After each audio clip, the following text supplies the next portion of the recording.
Bonjour à tous, c'est Charles et bienvenue dans Flashback, votre podcast qui retrace l'histoire des sports américains. Et aujourd'hui, nous nous intéressons à Curly Lambeau, né le 9 avril 1898. Né à Green Bay, diplômé en 1917 de la Green Bay East High School, où il a débuté le football pendant 4 ans, Curly Lambeau a joué en 1918 à l'université de Notre-Dame, mais une maladie l'oblige à rentrer dans son Wisconsin natal. En 1919, Earl Louis Curly Lambeau, qui travaillait à l'Indian Packing Company, fonde avec George Whitney Calhoun les Green Bay Packers. Durant 2 ans, Curly sera le running back, capitaine et entraîneur. En 1921, Lambeau fait pression sur les dirigeants locaux de ce qui était alors l'Acme Packing Co. pour qu'ils demandent à adhérer à la National Football League tout juste créée.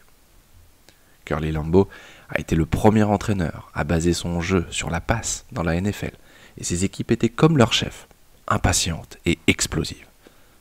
Malgré des règles qui rendaient difficile l'utilisation de la passe vers l'avant, les Packers de Lambeau étaient une équipe dont l'arme offensive principale était la passe, à tout moment, de n'importe où sur le terrain.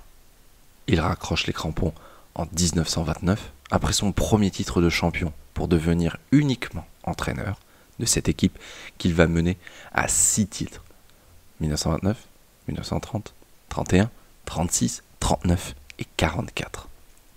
Après 29 saisons et 209 victoires, en 334 matchs tout de même, en tant qu'entraîneur des Green Bay Packers, Curly Lambeau démissionne en 1950 pour rejoindre pendant 2 ans les Chicago Cardinals, puis de nouveau 2 ans chez les Washington Redskins.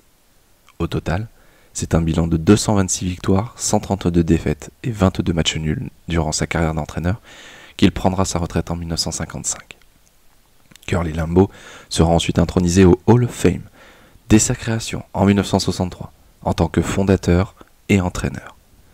Le 1er juin 1965, à l'âge de 67 ans, il décède d'une crise cardiaque à Strangely Bay dans le Wisconsin.